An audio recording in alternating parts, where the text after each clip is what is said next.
I was born in Vietnam in a very small village in the very south during the war. We don't have much. There's no running water. There's no electricity. Needless to say, come and work for NASA was probably the most improbable thing that one can imagine.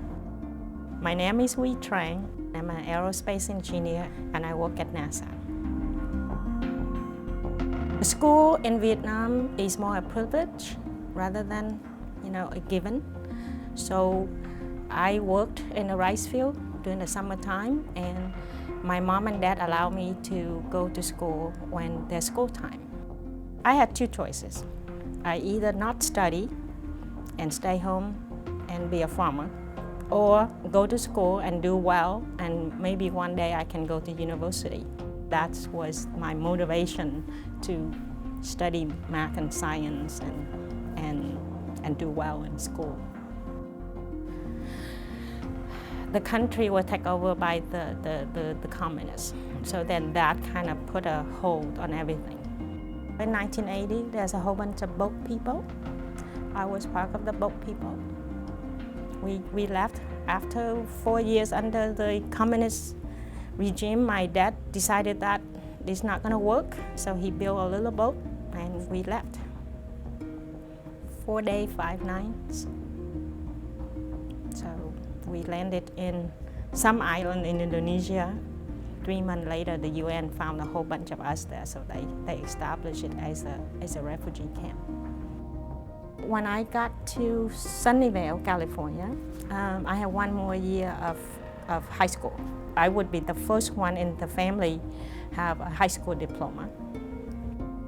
I graduated. From San Jose State, I have a degree in materials engineering and a master's degree in mechanical engineering. One day I saw there was an internship offer here at Ames.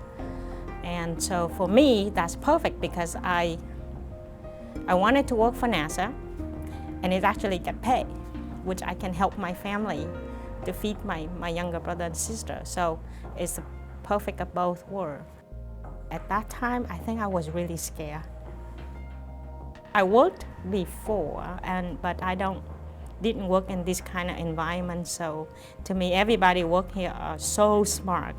And with my language problem, I don't know if I can actually make it, but I know that if I work hard, it would be okay. But it's very exciting that, going to the gate, get checked in, get a badge that has NASA on it. It's elating. So right now I'm working for the Aeronautics Directorate as a deputy director, and we do research in air traffic management, advanced spacecraft design, and thermal protection system. The lesson that I learned is that I don't give up. When things get tough, you want to give up. And you have the tendency to do that. You don't. If things going to get better, you just have to march forward. And if you make a mistake, learn from it and march forward. Don't let people tell you you can't do things. And because when I was in Vietnam at 9th grade, I decided I'm going to be in math and physics group, no matter what.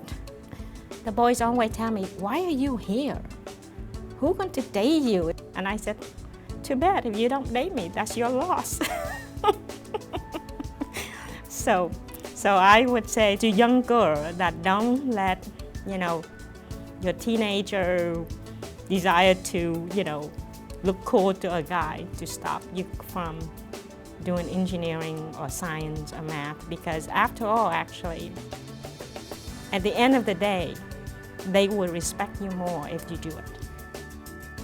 From a small girl from very small part of the village in South Vietnam, and for me to go from there, where I have to deal with life and death every day, to go and work for NASA on Mars mission, on Comet mission.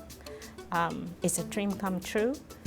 But I wouldn't be able to do that without the support of my family and good mentors and all the people that that I work with. It's very rewarding to be at a place where you feel like home.